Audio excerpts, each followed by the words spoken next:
السلام علیکم ناظرین، میں ہوں آپ کا میزبان اور آپ دیکھ رہے ہیں ڈیلی نیوزستان۔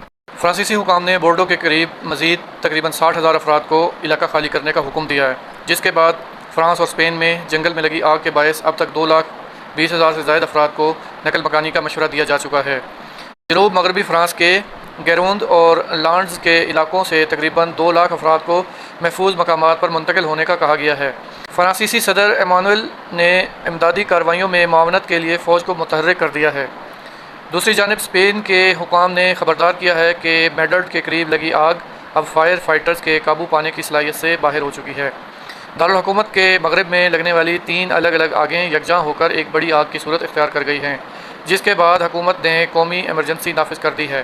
حکام کے مطابق 25,000 افراد کو علاقہ خالی کرنے کی ہدایات کی گئی ہے، جبکہ تقریباً 40,000 افراد کو گھروں کے اندر رہنے کا مشورہ دیا گیا ہے۔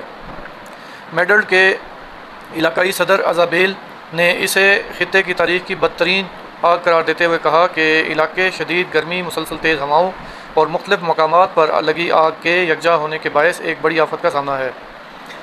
ناظرین، امریکی صدر ڈونلڈ ٹرمپ کا کہنا ہے کہ اسرائیلی وزیر اعظم بنیامین نیتن یاہو اگلے ہفتے امریکہ کا دورہ کریں گے۔ انہوں نے یہ اعلان جمعے کے روز وائٹ ہاؤس کے نامہ نگاروں کے عشائیے سے خطاب کے دوران کیا۔ اس سے قبل اسرائیلی وزیر اعظم کے دفتر نے اعلان کیا تھا کہ نیتن یاہو سوموار کے روز واشنگٹن جائیں گے اور ان کی منگل کے روز ڈونلڈ ٹرمپ سے ملاقات متوقع ہے۔ نیتن یاہو کے دفتر سے جاری بیان میں یہ بھی کہا گیا تھا کہ وہ سابق امریکی سینیٹر لنڈسی گراہم کے آخری رسومات میں بھی شرکت کریں گے۔ امریکی فوج نے بحیرہ عمان میں ایک آئل ٹینکر پر حملے کے بارے میں مزید تفصیلات جاری کرتے ہوئے کہا ہے کہ جہاز نے نشانہ بنائے جانے سے قبل کم از کم 4 مرتبہ امریکہ کی جانب سے ایرانی بندرگاہوں پر عائد ناکہ بندی توڑنے کی کوشش کی تھی۔ امریکی مرکزی کمان سینٹ کام کے ترجمان ٹم ہاکنز نے اے ایف پی کو بتایا کہ ٹینکر کے عملے کو کئی بار خبردار کیا گیا تھا، تاہم انہوں نے ہدایت پر عمل نہیں کیا۔ انہوں نے کہا کہ اس کے بعد موقع پر موجود امریکی افواج نے جہاز کو آگے بڑھنے سے روکنے کے لیے اس کے انجن روم کو نشانہ بنایا۔ سینٹ کام کے ترجمان نے مزید کہا کہ یہ ٹینکرز اب ایران کی جانب نہیں جا رہے۔